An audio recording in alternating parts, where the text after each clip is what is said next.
What's up, guys? Welcome back to my channel. So I'm here today to talk about The Real Housewives of Atlanta, Season 15, Episode 7, Keeping It Gucci. So be sure to like, comment, and subscribe, and let's jump right on into it. Drew meets up with a video director she worked with back in 2008. His name's Rage, and she wants him to produce her music video. She feels like he can help take it to a new level. They've been discussing the track. It's inspired by her marriage to Ralph. She wants it to be sexy and honest while also acknowledging that marriages take work and everything.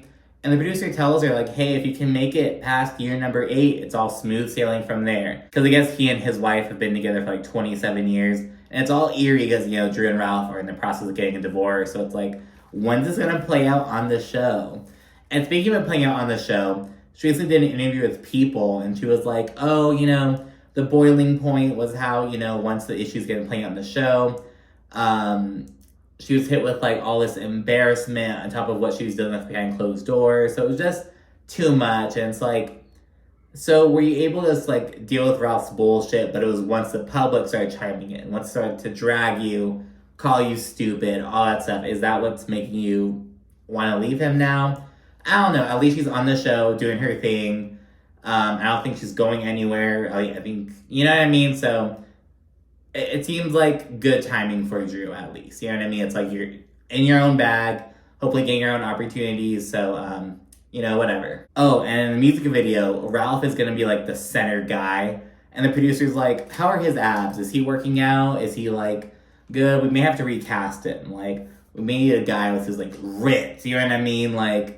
So I don't know. And Drew's oh my gosh, I don't know how I feel about that. So that's kind of funny. It's going to be recast. We then see Sanya and Shereé. They're going for some cryotherapy. And the sessions are 2.5 minutes long, and it's at negative 220 degrees.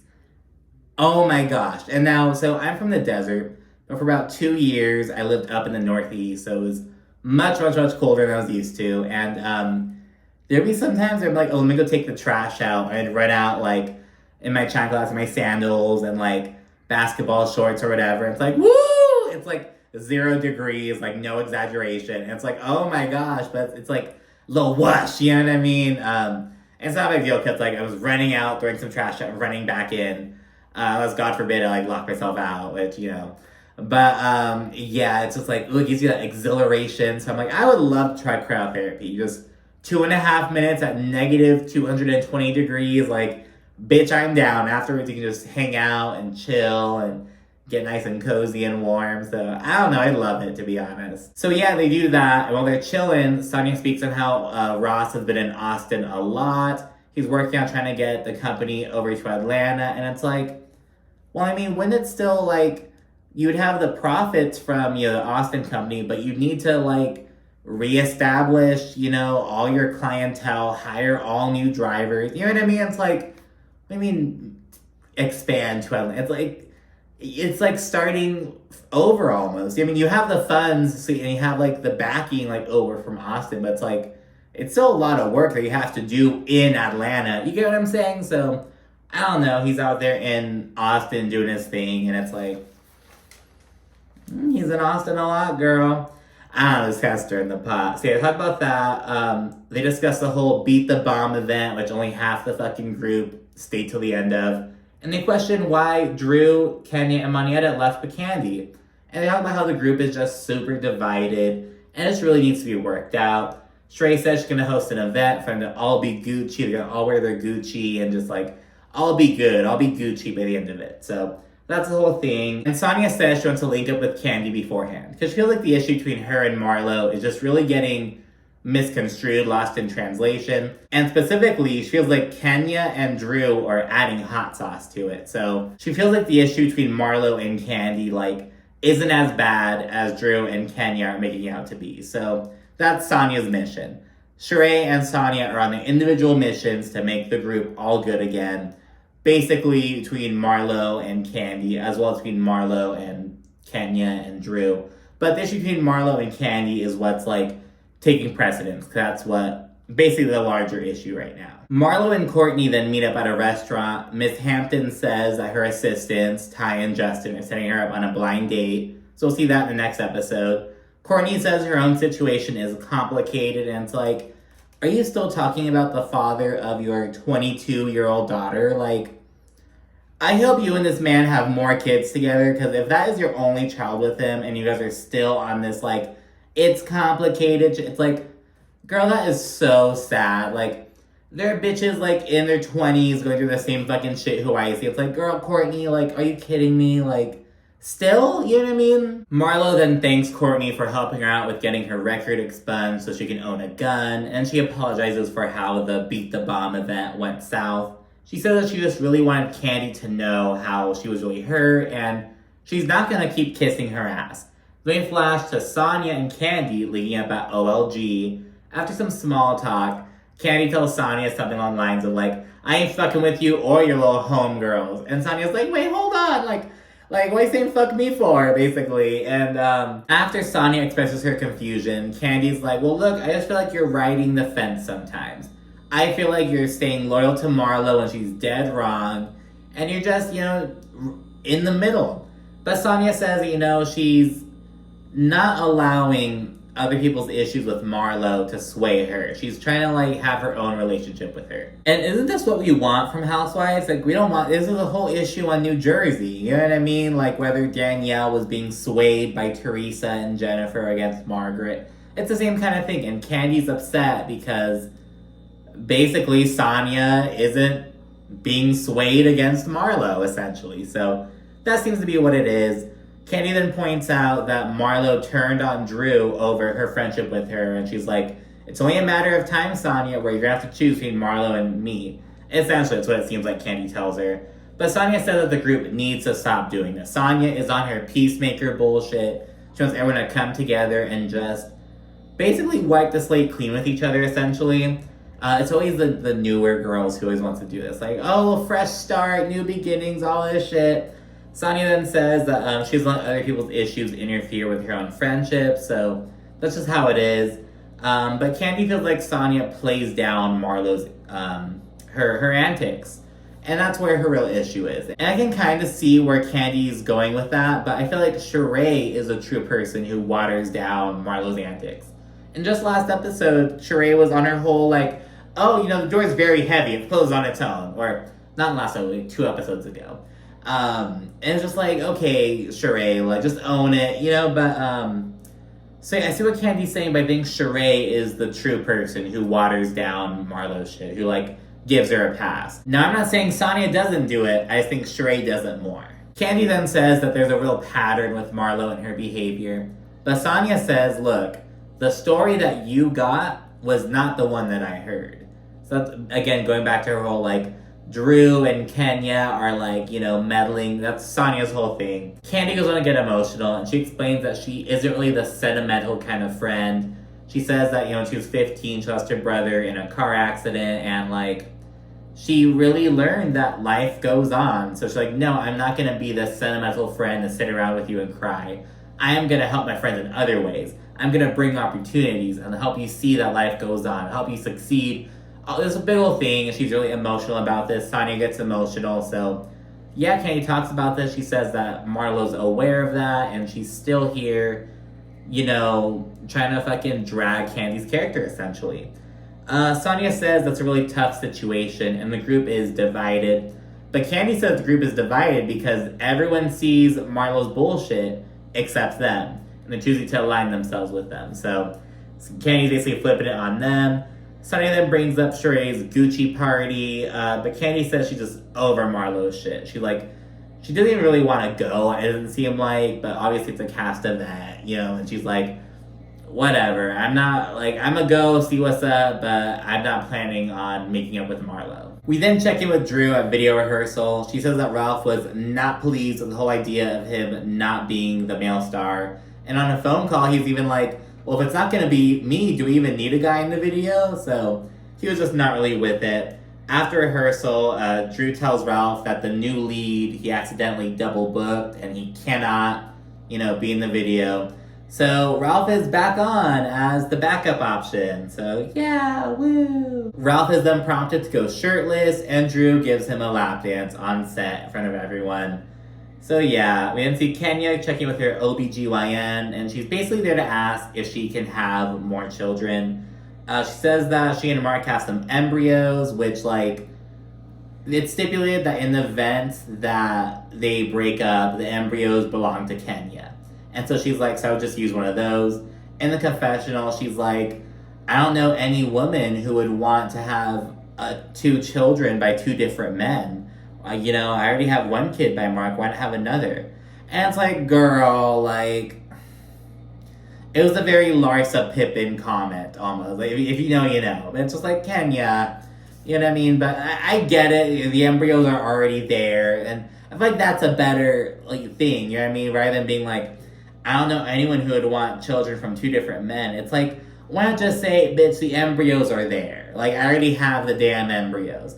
I get that, you know what I mean? But it's like, fuck Mark, dude. Don't give him the satisfaction of being like, yeah, she wants to have another baby with me. Like, don't even give him the satisfaction. You know what I mean? But the embryos are there, so use the embryos. But you know what I mean? That's what I'm saying. Like, just say it's because the embryos are there. It's like, girl. But yeah, she says that. Kenya speaks on how she had every scare known to man during her pregnancy with Brooklyn. And she was going to the doctor every day at one point. And she even says she was struggling with depression because she, like, didn't know if she would, make it to full term. It was a very high-risk pregnancy. So she opens up about that. In fact, the doctor says that Kenya's delivery with Brooklyn was the scariest one she'd seen in 32 years. Or scariest one that she'd been in.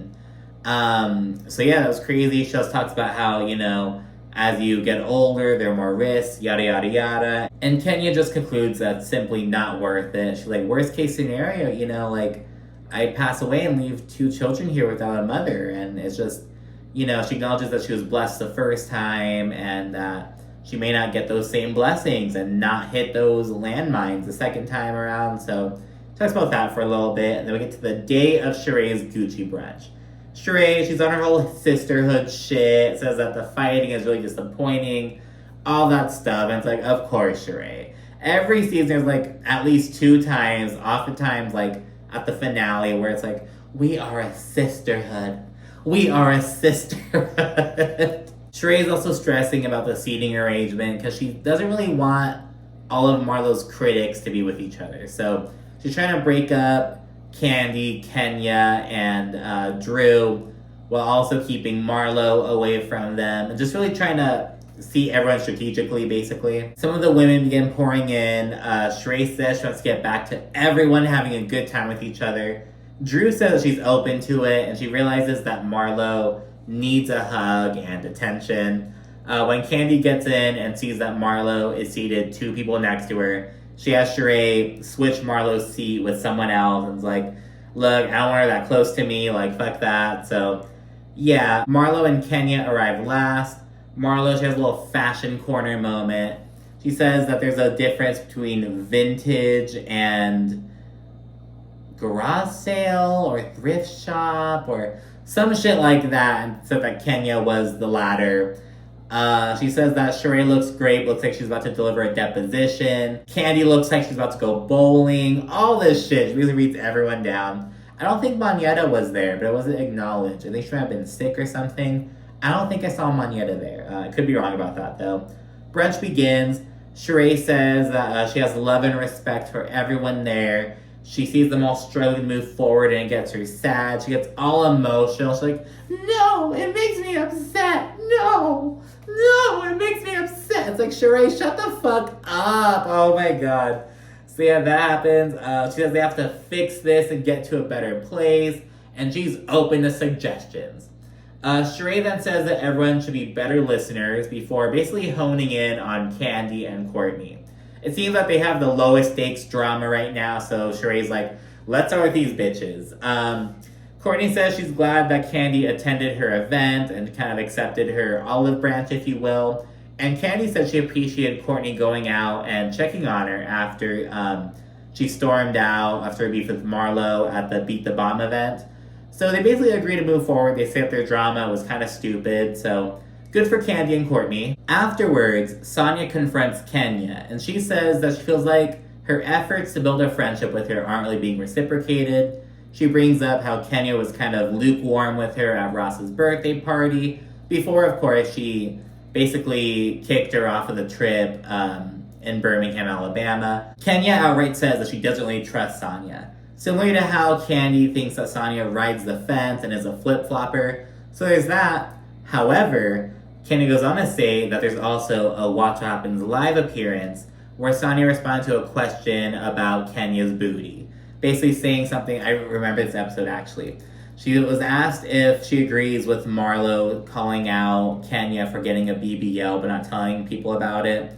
And Sanya's like, look, when people call it out and you look at it, you can kind of get thinking, is it real? Is it fake? Something along those lines. I remember when she said it, to be honest. And that pissed Kenya off. Kenya goes on to say that Sanya refuses to show her loyalty while being loyal to Marlo when she's on her bullshit.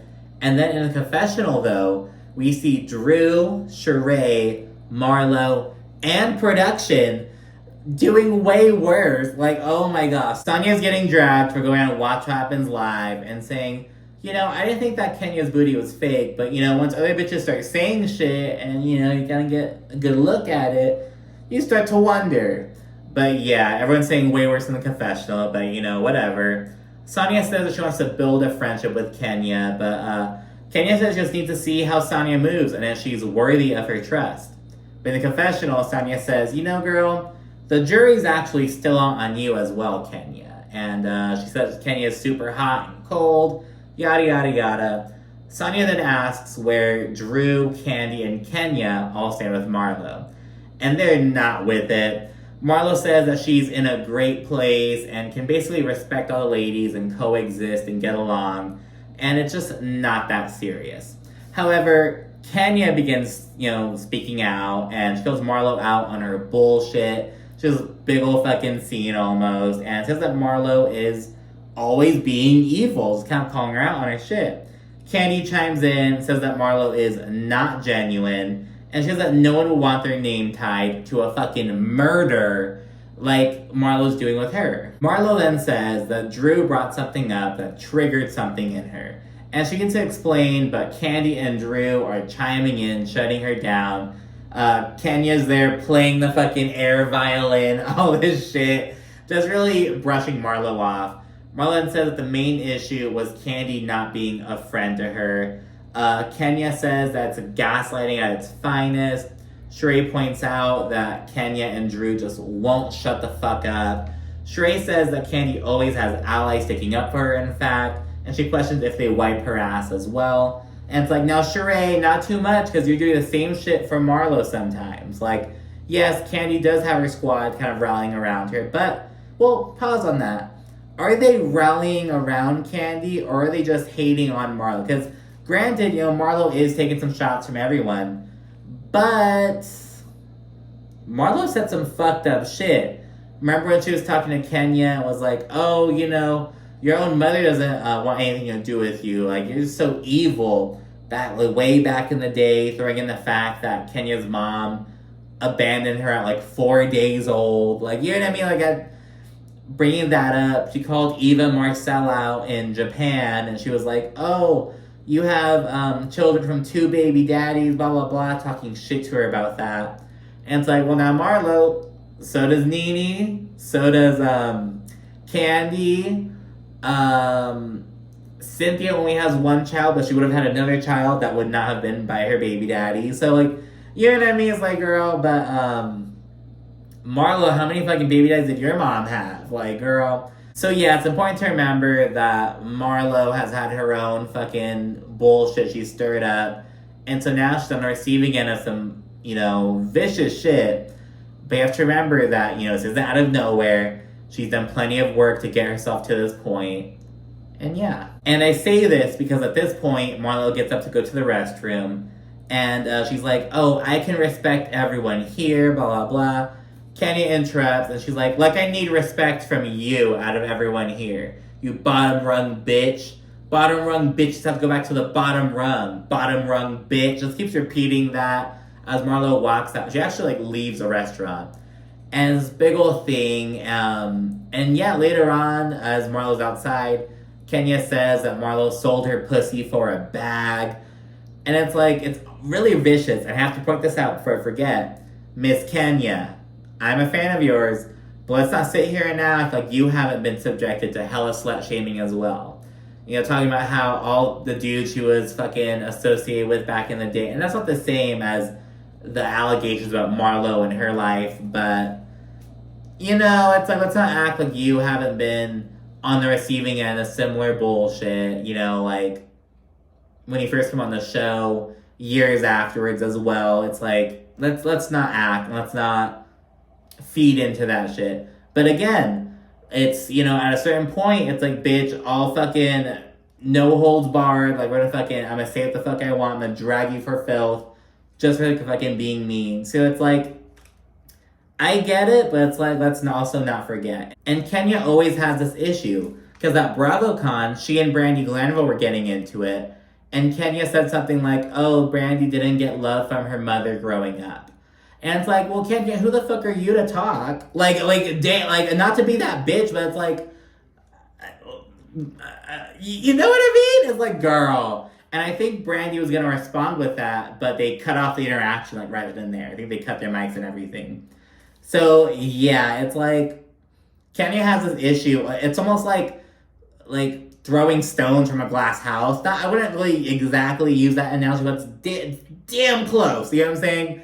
But yeah. Marlo walks out. Shereé goes after her. And Marlo's talking about how Kenya is just so disrespectful. Marlo's taking the advice of her life coach and just like, if the situation's getting too much, just exit. So yeah, she does that. Shereé asks her to come back inside. She says that she'll basically, you know, silence Kenya. And she also encourages Marlo to talk with Kandi, but Marlo says it has to happen another time. Back inside, Kandi says that Marlo acts out before blaming others for their trauma.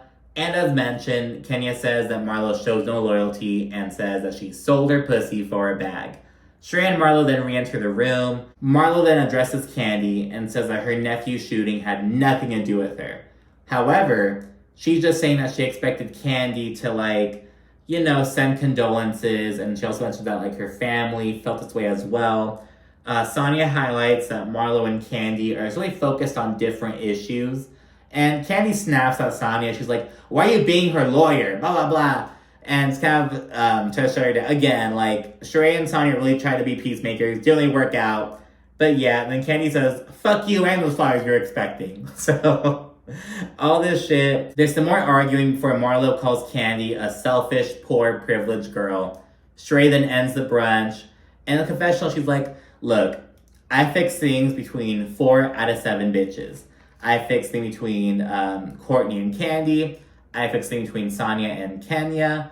I just couldn't fix things between Marlo and, you know, her own girls. But, you know, it is what it is. I feel proud of that. Give myself a pat in the back.